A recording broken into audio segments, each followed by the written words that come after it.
We call it a Dewclaw. It's how you know you're one of us. I see. And when you say we call it a Dewclaw, I mean me and Mama and Daddy, and Uncle Freddie and Aunt Sandra, and, well, our whole family. So they all talk about that as being a Dewclaw? Yep. It's like what my dog Roscoe has, only bigger. That's how Mama first told it to me. Okay, so now who else comes around your ranch? Other than your Mama and Daddy and Uncle Freddie and Aunt Sandra? That's mainly it. Except for Jonathan. That's Uncle Freddie and Aunt Sandra's son. He used to play with me when we were little, but he's all grown up now and he don't come around no more anyway. That's Jonathan Peterson? Yep, that's him. Why doesn't he come around anymore? I don't know. Maybe because he got mad last time. He saw me after the docking and he started crying and cursing and stuff. He said it wasn't right. It wasn't right what they'd done to me. He tried to talk to me, but my parents, they protected me. Daddy told me later it wasn't anything to worry about. Said Jonathan was just upset because his adult Dewclaws hadn't come in yet. Because he hasn't done the necessary. Okay, so because I want to make sure I understand everything, let's kind of break down some of what you're talking about, okay? Yes, ma'am. So what is docking? You don't know that? You're playing with me. No? Okay, if you say so. Well, docking is when you get to a certain age. With girls, it's usually when you first get your color. They have to clip off your baby Dewclaws.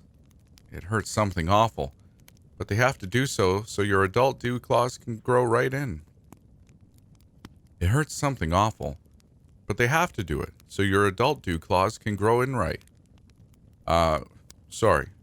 Just give me a second. Yes, ma'am. No need to cry about it. It hurts, but we're made tough. We can make it. Yes, well, that's good. You said something about Jonathan's his adult Dewclaws hadn't come in because he hadn't done the necessary? What's that? Gosh, I thought you'd know that part for sure. Okay, well, when one of us reaches 16, we have to do the necessary. We have to kill a person and eat their heart. And it can't be one of us. It has to be one of you. After that, our adult Dewclaws grow in and we get real strong, real tough. Okay, so when you say us and one of you, what do you mean? Well, I mean, we're werewolves and you're just a normal person, right? I don't mean no harm, ma'am. You can't help it. And you're in no danger from me. I made a promise to myself a long time ago I'd only take one life. And that was for the necessary. I just don't feel right about it. So the social worker, the woman who was out at your ranch yesterday, do you know what happened to her? I do. That lady was my necessary. I promise I killed her as quick as I could. She didn't scream for long, and she was dead when I took her heart. Don't tell, but Daddy helped me with getting it out. I had trouble holding the knife. So you are saying you killed that lady yourself? Yes, ma'am. Because she was your necessary. Yes, ma'am. And your parents are the ones that docked you? Yes, ma'am. How old were you when they did that? I was 11, going on 12. And they told you that you and your family are werewolves. That your Dewclaws would grow back when you did your necessary? That's right. Okay. Have you ever been away from the ranch before today? Sure, plenty of times. Out in the woods, learning to hunt and fish and camp. I love going out there. Well, yeah, all right. I meant more like, have you ever been to towns or cities? Places like where you are now. Not this building. I don't mean that. But you saw all the cars and people on the way in, right? Yes, ma'am. Have you ever been around anything like that? Been to school or talked to people other than your family? No, ma'am. Mama told me it wasn't safe for our kind to mix too much until we're grown. They taught me themselves, and they did a real good job. But I am excited about getting to meet more people. I think I'm more excited about that than I am getting so strong and tough when my Dewclaws come back in. When do you think that'll happen, ma'am? When do I think what will happen, honey? When do you think my Dewclaws will grow back? I woke up last night because the spots were itching, and I was so excited I could barely go back to sleep. But when I got up today, they were just the same. Do you know when they'll come back? I don't know, baby. I guess I don't know a lot about werewolves and Dewclaws and stuff. I'm sorry. Oh, it's okay. I bet it'll be soon. Hey, what do you call them? What do I call what? Your Dewclaws. I mean, I know they're not for real Dewclaws like mine if you're just a regular person. But you didn't know to call them that, so you must call them something else. So what do you call them? Thumbs, baby. We call them thumbs. This story gets told a lot at the department I used to work for. After it happened, I'm pretty sure we actively talked about it for almost a year straight. Just about every shift we were all still like, what the hell?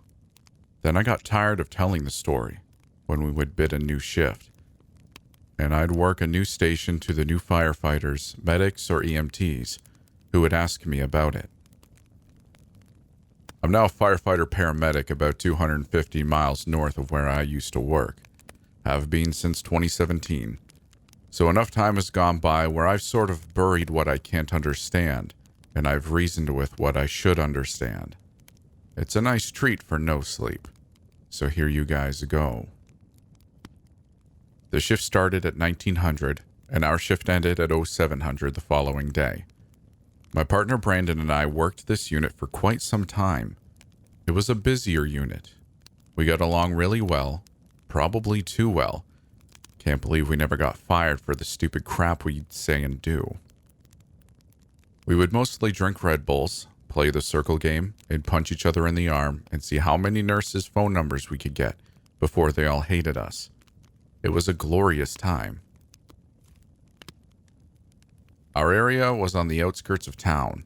I won't say the city, but it's as southwest as you can go in the US before you're in Mexico. There was a rather large incident that occurred while we were offloading one of our patients. Instead of being dispatched to the location, we were sent to cover a district for another ambulance who had to respond on our behalf. The district was rural, straight up BFE, practically Tijuana. You could smell salsa in the air. Pretty sure the radio switched to Spanish. I think you get the picture. Brandon knew of a 24-hour taco shop and we stopped there to grab some food. I bet him $20 he couldn't eat his burrito in less than 2 minutes. I literally watched him inhale it, choke on it, and pull a piece of carne asada out of his left nostril by 1:30. Then we got a call. Tried to stop laughing so we didn't sound like retards on the phone. Medic 11 responding. It was my turn as patient person, so Brandon was driving. I was looking at the computer to see what the call was about, and the chief complaint said, demons. Okay, yeah. Your reaction was my reaction too.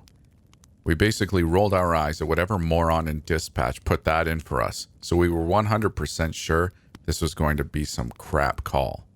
Probably a psych call or toe pain. It was a long response. I mean, we're the closest unit, and I think we were about 10 to 12 miles away. It was way out in the desert.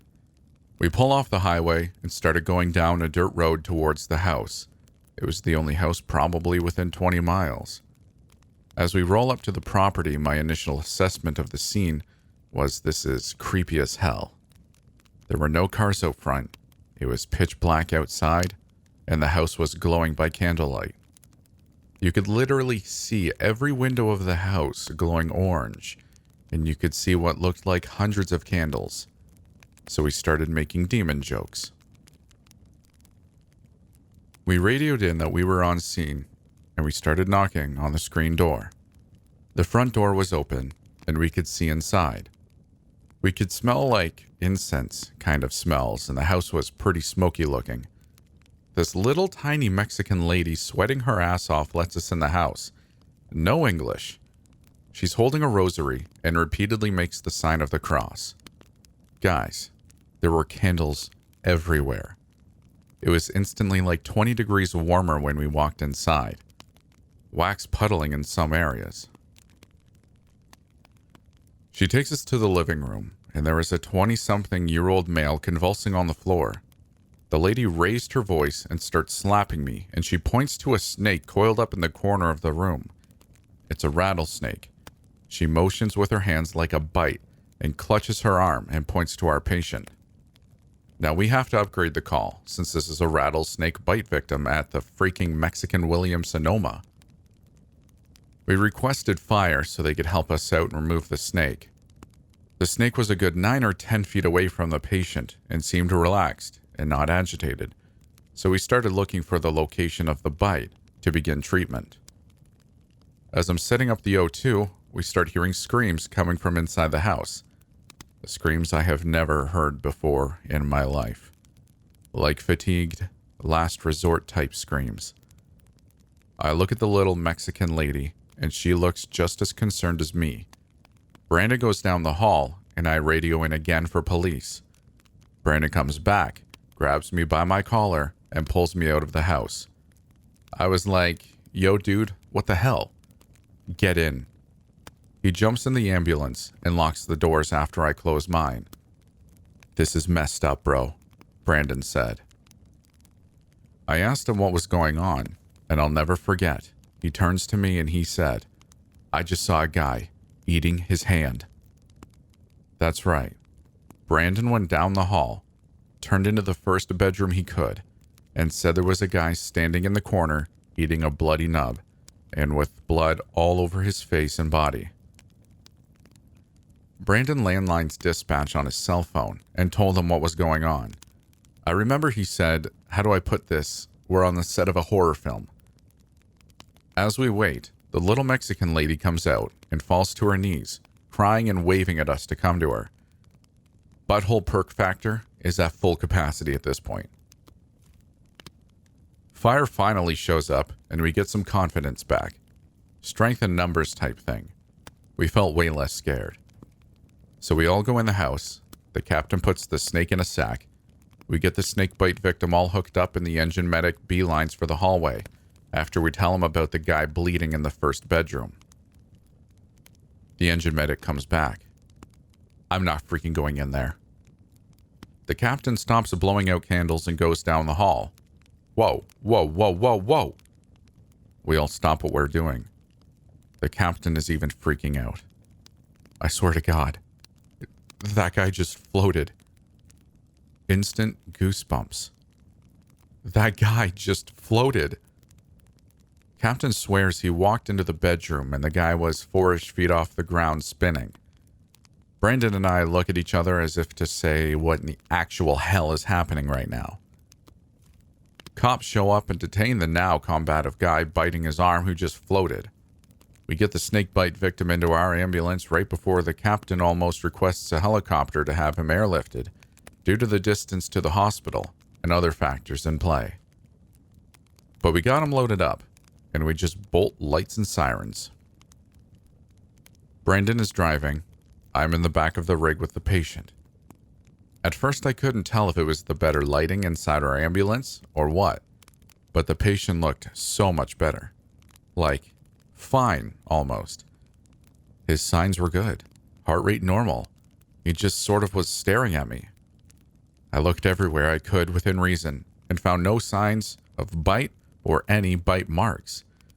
He just laid there on the gurney, all peaceful and quiet. We offload him, and Brandon and I just sort of scratch our heads at first, and then go WTF. Since we were still technically covering this district, we had to return to quarters, fire station, and we catch back up with that fire crew from the call. Fire crew said the same thing with that guy biting his arm. As soon as he left the house and got into the next ambulance, he started freaking out that his hand was missing. One of the firefighters was Mexican and spoke Spanish, and said that the little old lady said these two guys just appeared in her house. She was watching TV and they just popped up out of nowhere. She said they were speaking like the devil, so she called 911 and started reciting Hail Mary and lighting candles and sage.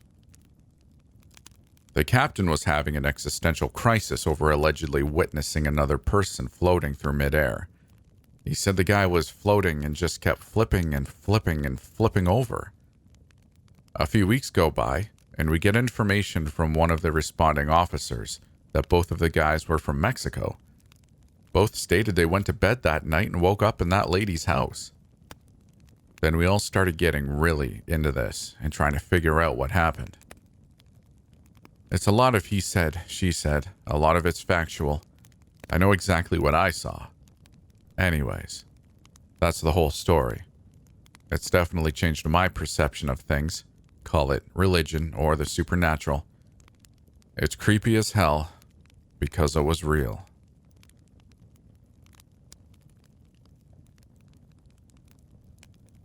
My dearest love, I had never fallen in love before. I had not thought myself capable of it. After all my life, the horrors I'd endured, I didn't think I had room in my heart for anything but self-preservation and anger. Until I met you. You came to my captor's house every weekend to do chores for him. In his old age, he'd become too frail to do anything, but assure that I was safely locked away. You'd sweep the floors and do the dishes and glance curiously at the basement door. My basement door, which he'd forbidden you from entering. I didn't pay much attention to you at first. I didn't pay much attention to anyone who came in and out of that bastard's house. I watched and listened to so many people through the vents in the basement. People bored me. They were all the same. Cardboard cutouts of stereotypes long since traced and defined over and over again. People are predictable. Too predictable. Besides, I had no company aside from the old man. It was the most boring and predictable of them all. Whenever I heard his heavy breaths and loud footsteps approaching my cage, I knew exactly what he wanted. But you, I realized I couldn't figure out what you wanted. I didn't know why you would give up your Sundays to clean this pathetic old man's house.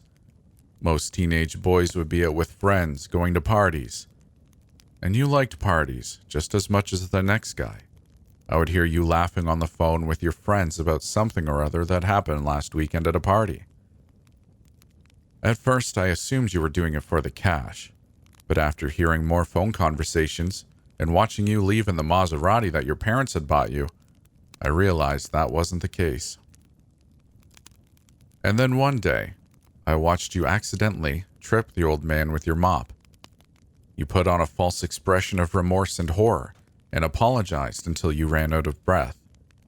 But I saw the look in your eyes, the smile on your face, right before you tripped him. You knew what he was. You saw what I did whenever I looked at him. A monster. The old man must have hurt himself in the fall because you called an ambulance. You told him that you would clean the rest of the house while he was gone, free of charge, and then you would pick him up from the hospital. You waited until the ambulance had turned the corner, driving the old man away from the house, before you crept towards the basement door. My basement door. I heard the door creak open, and I immediately huddled back into the darkest parts of my cage. There were no lights in the basement, but I did not want you to see me. I did not want you to be afraid. But I could see you. My eyes had adjusted after all this time spent in the dark. "Hello?" you called. I did not respond. If the old man found out you'd been down here, that I had spoken to you, there would be hell to pay for the both of us. Despite my lack of a response, you were undeterred. "I can hear you breathing," you said. "I know someone's down here, Mr. Bridges is gone. You don't have to worry about him. Ah, so that was the old man's name. In all my years of captivity, he had never told me. Perhaps that was for the best. Now that I knew his name, I had some semblance of power, however meager, that I had not had before. He knew everything about me, and I knew nothing about him. But now I had something. You took another step towards me. I can help you. I'll get you out of here. You can't help me, I finally said, surprising myself as much as you. You gasped a little. I supposed my voice must have been a little frightening. I hadn't used it in so long, and I was given so little water, that my voice eked out in little hoarse gasps. Yes, I can, you said. I'll set you free. Are you in a cage? I can't see anything down here. You can't set me free, I said. This cage was built for me, specifically to make sure I could never escape. There is no key, no lock, no door. If there's no key, or lock, or door, how did he put you in here? You asked. I don't remember, I replied. This was the truth. How long have you been down here? How long have you been down here? You asked. I don't know. Another truth. All memories of before the basement and before the cage were muddled in my mind, and in the dark, they seemed barely more than dreams to me. There has to be a way to get you out, you said. You stepped closer, close enough for me to finally be able to make out your features. I hadn't seen a face aside from the old man's in so long. I'd almost forgotten what faces looked like.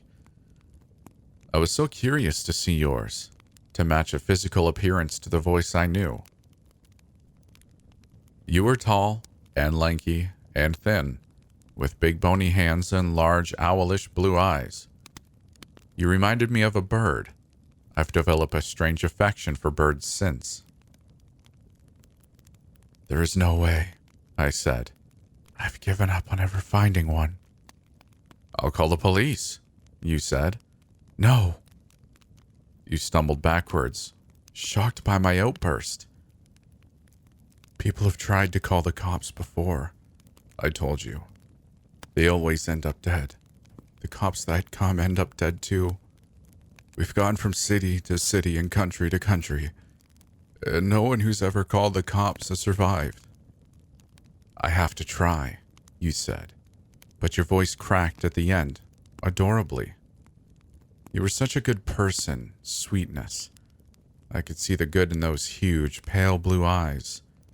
And I could see that even through your fear, you planned on calling the police anyway. Please don't, I said as sternly as possible. Promise me you won't. You stood still for a moment. Promise me, I screamed. I still feel bad for yelling at you. I could see you shaking in fear. I'm sorry for yelling, but I couldn't bear the thought of you getting hurt. I promise, you finally said, voice shaky and high-pitched. Your voice still hadn't dropped, and I could tell it was a source of embarrassment for you. I found it cute. There must be something I can do for you, you said. You can talk to me, I said, a flicker of hope rising up in my chest. I tried to quell it. There was no guarantee you'd say yes. Of course, you said. My heart fluttered when I heard you say that. My sweetness was such a good person. I'd always known it, and it was so foolish of me to doubt that for even a second. You moved to sit cross-legged on the floor in front of my cage. Your knees were bony and knobby. I could see their stark outline under your skin. I was reminded of a baby bird struggling to hold itself up on its delicate, fragile legs. My name's Sam, you said. I'm 16. What's your name? I don't remember, I said. That was a lie, and I'm sorry for deceiving you, love. But to tell you I never had a name would have been tough to explain. Well, we'll have to give you a new one then, you said. I need something to call you. Are you a boy or a girl? I can't tell from your voice. I don't know, I said. Another lie. I'll call you Alex, you said. That can be a boy's name or a girl's name. Do you like it? Yes, I said. But that also wasn't totally the truth. The truth was I loved it. I loved it because you gave it to me. You chose to gift it to me, and I hold that name precious to my heart because of that. You smiled, and my heart swelled. Well, after that, you know what happened. The old man was hospitalized for 2 weeks, and he'd charge you with taking care of the house in his absence. I suppose he thought you'd be too shy and fearful to go into the basement. You were a shy and fearful person, that is true. But your good heart always won through. If he'd known you the way I do, he would have known that too. You would visit me every day. You understood pretty early on that I didn't want to talk about my life. Whenever you asked about me, I always told you I either didn't remember or I didn't want to talk about it. So you would tell me about your life instead, about your friends and your school and your hobbies and everything. You explained that you'd volunteered to work for the old man because you'd heard rumors about him, that he kept people chained in his house. You'd begun the job as a dare, but soon realized there was merit to the rumors. I loved to hear about you. I could always tell you were worried that you were talking too much about yourself. You were humble like that, but you could have been the most arrogant person alive, and I would have never begrudged you a second of it. One day you came down the stairs with a large black bruise spread over your cheekbone, and I could physically feel the swell of anger in my gut at the thought of someone hurting my baby bird. Someone hurt you, was the first thing I said to you. Your eyes dropped to the floor. It's nothing, you said. It's something, I said, and I could feel my voice turning harsh. I could see you noticing. My dad just gets... You started, voice cracking as you tried to speak. When he drinks, he gets angry. Your mother doesn't protect you? I asked. She can't protect me from a cemetery. You shrugged, cracking a smile that didn't reach your eyes. No siblings? No, you said, and I could see tears rising to your pretty blue eyes, clouding them over. I have no one. You have me, I said. I would protect you. You smiled again, a real one this time, and my heart skipped a beat. I remember all our conversations perfectly. I'd replay them in my head when you were gone, but the conversations that stuck out to me besides the one about your father were the ones about Miranda. Miranda was a girl you went to school with. You told me she was a ballerina, and she had golden curls and long eyelashes like a princess. Of course I was jealous. How could I not have been? Of course it saddened me to hear the fondness in your voice when you spoke of her. But she made you happy. And nothing made me happier than to see my little bird all giddy and excited. I'd imagined what she looked like in my mind. I pictured her as a fairy with a golden crown and a beautiful dress made of rose petals. I imagined she was the most beautiful girl in the world. You deserved nothing less. Then one day you came to me crying. Miranda was dating another guy. You told me how you'd done everything to try and win her favor. How you'd thought she might really like you. But you'd gone to school and seen her kissing another boy in the hallway. Then I imagined her as a witch.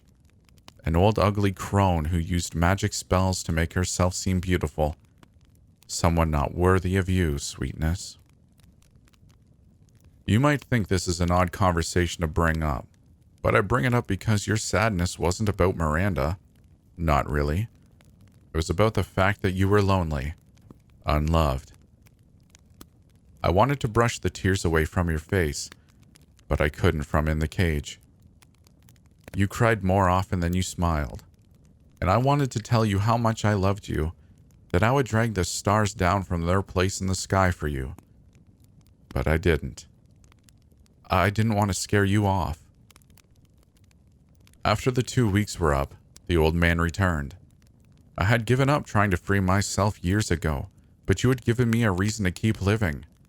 You'd empowered me to try and escape. That boy didn't ever come down here, did he? The old man said, walking towards my cage. No, I replied. Good, he said. I don't need him seeing the freak thing I keep down here. He'd tell someone and you'd find your way out. He gripped the bars of my cage, eyes boring into me. My family has been keeping you in here for centuries. We've been the only things keeping you from raining terror upon the world. I will not be the one to disgrace their legacy by letting you escape. I didn't answer. He got angrier, as I knew he would. Do you hear me? He screamed. I still didn't answer. My lack of response was wounding his pride, the sense of power he had over me. How does it feel? He spat, pressing his face against the bars. How does it feel knowing that you used to be a great and mighty thing? A thing that felled mountains and murdered gods and wiped out populations. A thing that could reach out and touch the heavens, or plunge its hands into the center of the earth. How does it feel knowing that you're nothing but a creature, caged by a slow, old man? I neglected to respond once again. Tell me, he screamed, rattling the bars. His face pressed hard against my cage. Before he could react, I had closed my jaws around the part of his face that I could reach. He screamed in agony, his body falling backwards. A great tearing noise sounding through the air as the part of his face I had latched into ripped away from his skull. Before he could hit the floor, I stretched a tentacle out between the bars and impaled him through the stomach. He fell to the floor, his blood splattering the bars of the cage. A few seconds passed as he died, and then the cage around me vanished. It had not taken me long to come up with this plan. I knew the old man as I know you, and I knew how to get him to come close, too close, to my cage. It feels so good to be free. I am finally able to stretch my arms and my legs and my tentacles longer than just a few inches. I can stretch my wings out again. All the powers I had before I was put in that awful cage had returned. I was finally myself again. And it is all thanks to you, my love. I'm writing this letter to you because I know it would be somewhat disconcerting to have a being such as me just arriving at your door. I know there is quite a large chance you will want to have nothing to do with me, but oh, do I desperately hope that is not the case. I may have 261 mouths, but all the better to kiss you with. I may have 400 arms and 400 legs and 400 tentacles, but all the better to hold you, to touch you with. I may have 344 eyes, but I promise they'll never stray from you. I may have 5 sets of wings, but that means I can finally help my little bird fly. And I know I'm not a boy or a girl, but I am yours. If you want me, just wish for it to happen, and I will come. I can make you the happiest you've ever been. I can kill your father. I can resurrect your mother. I can kill Miranda even, if you want. Or I can make her love you. I can give you all the finery in the world.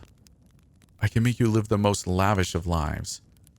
I could make you immortal, and we could spend all of eternity together. I would make sure you never cried again. All you have to do is say the word and I will come. Wherever you are, whatever happens, I will always come. Yours forever, Alex. Thank you for making it this far. I hope you enjoyed the video. I just wanted to quickly let you know about a couple things I have going on.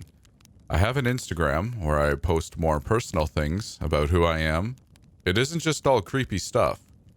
You can find me at Stories After Midnight. I also have a Twitter where I mainly retweet and like things I find interesting. The handle for that is in the description, but it is S_A_midnight.